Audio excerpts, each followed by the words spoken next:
and I got a brake. Woo!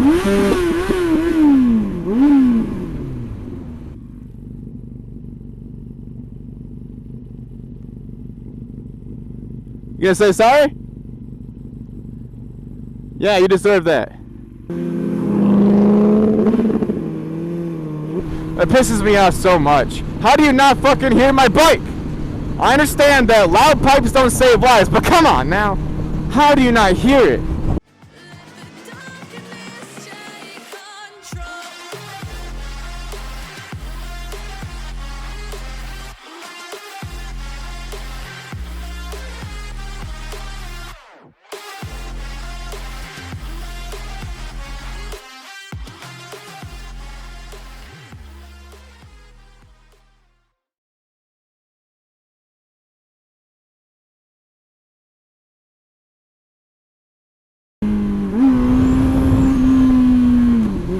How is everybody doing today?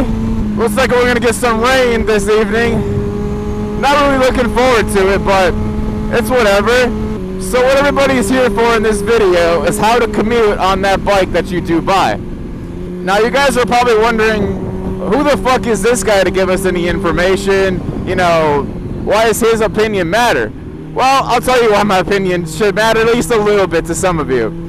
Maybe 2018 or so, I actually had a vehicle that I bought from CarMax. I actually had it repossessed, and I ended up going back to live with my parents, and they're always asking me, you know, what are you going to do now? Like, how are you going to get to work? I worked at a solar company doing construction. That was actually one of my favorite jobs, like one of my most favorite jobs, actually. And it was only a temporary thing. So instead of being hired on, you know, I essentially lost my job. Losing that car meant, you know, I didn't have a ride to work. I actually had to get a little bicycle from Walmart just to make it to work. And that was, let me tell you, that was not fun. I ended up having to live with my mom and stepdad again. I mean, I was stubborn. I didn't want to move back with my mom and stepdad to save my own life. I didn't want to do it. First bike, which is actually a 600 Phaser. It's seen a couple wrecks, and unfortunately I've had a couple surgeries due to those wrecks. I paid $4,000 for it. You know, that was, at the time, I thought this was the best buy ever. You know, I really should have done this sooner. No, that's not the case at all. I really should not have done it sooner. I just kind of threw my own self into the bike life without even realizing, like, just how much effort and work is actually put into this. So I bought the 600, kind of more like a sleeper bike. I really couldn't have asked for a better bike, honestly, to start off on. There's other options that probably could have been better, but I really did just get lucky. I got extremely lucky on what bike I decided to get. So now fast forward a little bit more, I ended up getting a Harley instead of a vehicle again. There you go. What's up, man?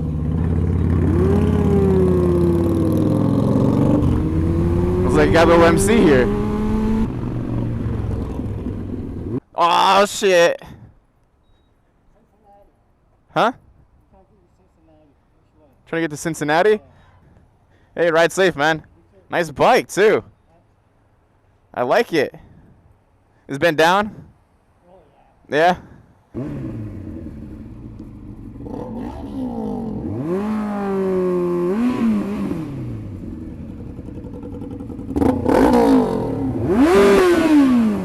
You gotta put some air in your front tire.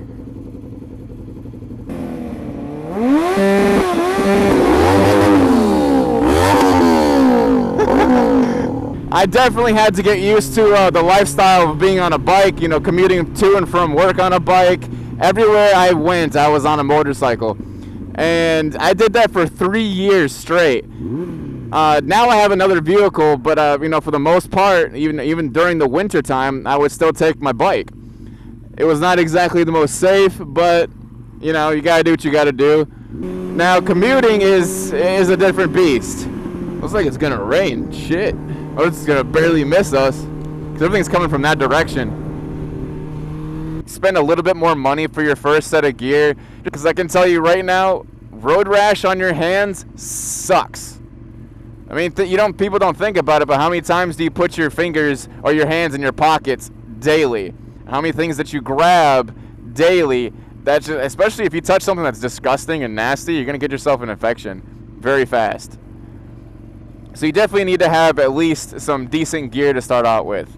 You know, just a helmet. Doesn't have to be an expensive helmet, but a helmet that, you know, at least DOT rated. I mean, you can go for ECE or Snell, but those are your high-end helmets. The helmet I have is a Sedici, and I absolutely love the helmet. The graphics on this thing are amazing. I've seen them from time to time out and about. You know, other motorcyclists will have them on, but I started the trend. What can I say?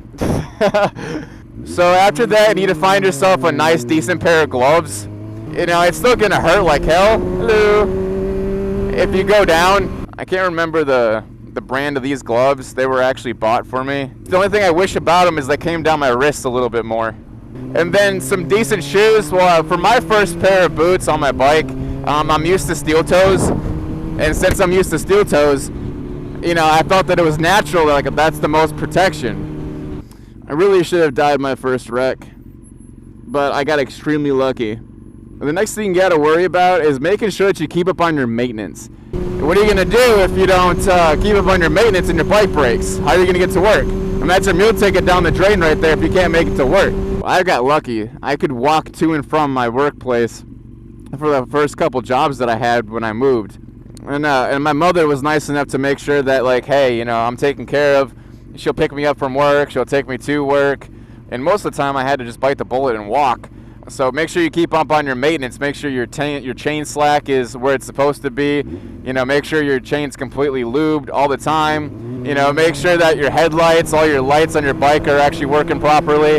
I always kept being paranoid that, you know, hey, is my bike gonna break today? You know, am I gonna get into another wreck? If I happen to survive, then what am I gonna do? Also, make sure your tires are at the right air pressure. I mean, you're not going to get the best fuel economy. If you don't get the best fuel economy, you're spending more money than you have to in gas. Is their wheel wobbling that bad? You see that shit? I wonder if they know that. That's kind of a safety hazard.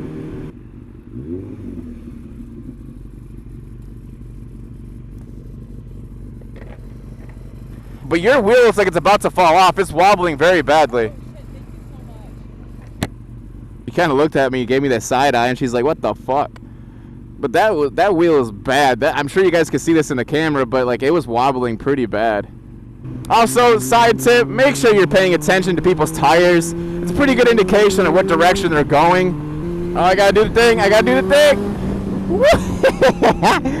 Oh, I love doing that. That's my thing. I mean, there's plenty of YouTube videos out there already. You know, you walk around your bike before every single ride. It doesn't hurt. So aside from maintenance, the next thing you gotta do is make sure you check the weather every single day. In a hurry for work, and then you forget to check the weather, and you're gonna have a wet ride home or a wet ride to work. You literally have a very extremely fast and smart computer literally in your pocket every single day. There's no reason why you shouldn't be using it. You know, I put a good few $1,000s into gear alone in the last 4 years that I've been commuting on motorcycles, solely on motorcycles. I mean, no matter what weather it is, I have great gear. You get what you pay for. I think any biker would agree with me on that. Is make sure you buy good gear, good quality gear. I mean, if you have the opportunity, try on the gear while you're actually buying and shopping for gear. Because you never know when you get home and try to put it on, it's not going to fit. But I usually go to Cycle Gear. I mean, it gives me an opportunity to try on the gear. It gives me an opportunity to, you know, to get a huge selection of what I can actually pick for good gear. Another good piece of advice I think you guys should know is plan your rides. Like, plan your rides in advance, because if you don't give yourself enough time to get ready for work, especially with all your gear on, I mean, you have to put, you know, a second pair of clothes in your bag. You have to make sure that, you know, like me, that's what I always did, is I always packed an extra pair of clothes. I would make sure I put, like, an extra pair of pants if I needed to in there, a t-shirt, of course a uniform if you have a uniform that you have to wear to work every day. Most people do. That's what I always used, is like compression shorts. they're very useful, and they shred the water like very easy. You can almost, sometimes you can feel it evaporate off of your leg. That's why when something feels cool when you're sweating, is because you feel the evaporation happening. Of course, it doesn't hurt to take like a backpack with you, because obviously, unless you have saddlebags, a lot of this stuff is going to be very hard to actually, carry with you. It can be pretty difficult. And another thing that I want to cover about commuting on a motorcycle is your posture. Your posture and actually how you ride is important, because, like I said, if you don't have saddlebags, what are you going to do with all your crap? You're going to take all your shit and you're going to put it in your backpack, right? Because all that extra weight in your backpack weighs you down. If you don't have a good posture, you're going to jar your elbows, your wrists are going to start hurting. Everything that you're doing on the bike is going to hurt a lot more. Make sure you get also a good backpack that will actually strap to you. Like, it actually strapped to you. Because if you don't get a backpack that's going to strap to you, every single movement's going to be that much worse. I should lane filter. I'm doing this. This is illegal. I know. I'm sorry. Sorry. And, I shouldn't have to be mentioning this, but of course I'm going to anyway. Is another good tip: get a lawyer. Get a good lawyer. As good of a lawyer as you can probably afford. It's kind of like your motorcycle gear. You get what you pay for. You gotta put the bike like this. That is really downhill. There you go, guys.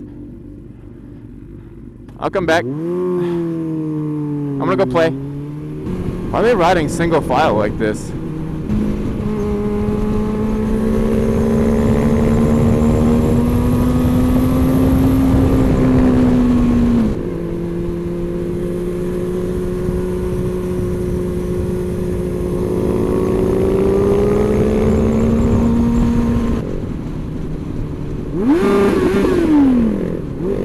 So also, when you guys are commuting, make sure that you keep your license on you. I know that, us bikers, we don't like to carry fucking plates. Let's just be honest. We don't do that shit. But when you're actually commuting on a bike, keep your license plate on your bike.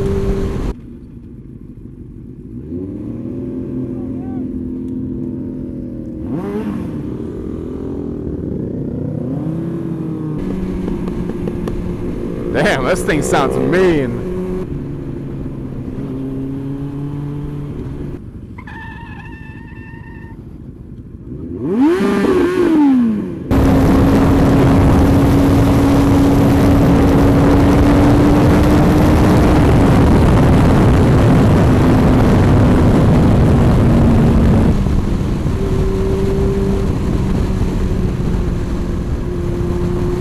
He's like, who the fuck is this guy?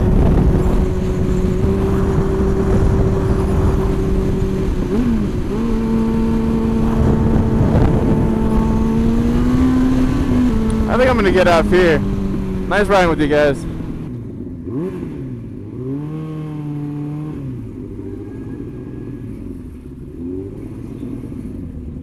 Oh shit, what's up?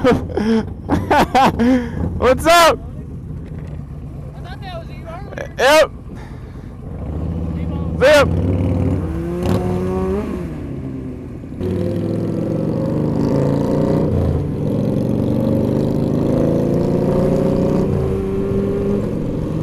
I don't do MCs. And plus, most MCs are all Harleys. Sorry, but I like sport bikes. I wouldn't want to join an MC that doesn't allow sport bikes anyway. Another tip while you're commuting on a motorcycle is move around on your bike. Get comfortable with that, because you're going to be, especially for those longer rides, you're going to want to do a lot of you're going to want to move around. Loosen up a little bit. If you have a moment, stretch. It might look stupid moving around, and stretching at a red light, but oh, it sucks. You get to wash the bullshit away, but doesn't mean you want to get wet. Whew. Tire snakes are bad. Damn, bro, what are you doing? Get off my ass. 30 miles per hour right there. Oh, no, it's 25. What you should also do is make sure that when you're actually trying to commute on your bike, is don't be afraid to mod your bike out. Make sure you upgrade your bike a little bit. Make it more comfortable. whatever commuting that you plan on doing, you know, if you think about it, someone's probably invented it so you guys can actually make it that much easier on yourselves when you commute or go anywhere on your motorcycle. Just make sure you guys are putting the time, effort, and research into commuting on a motorcycle. Make sure you have your backpack, but also have like a little waterproof sack inside your backpack.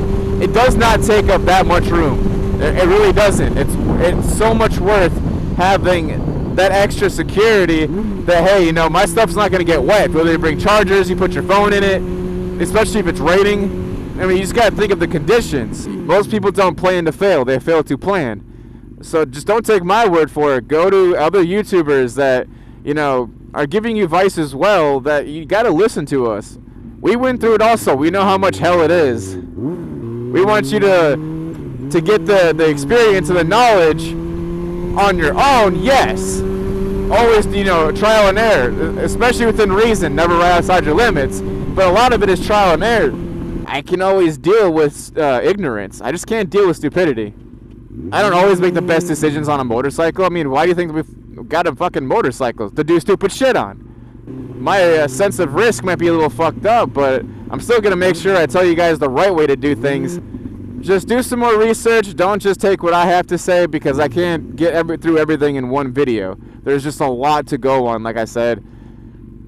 So I hope that what you do see here so far, you know, like, comment, subscribe, turn on the notifications so every time I post a video, you guys know what to expect and what to see next. I just gotta figure out how I want to build the channel so I can figure out the best way to actually do this. It's not that easy when you're first starting off with YouTube, as I am right now currently, because it can get kind of hectic pretty fast, especially spending 3 days editing one video. So just give me some time, everybody. You know, make sure my channel looks a bit more clean and well put together here soon. I just don't want it to seem like everything's fake or something's fake.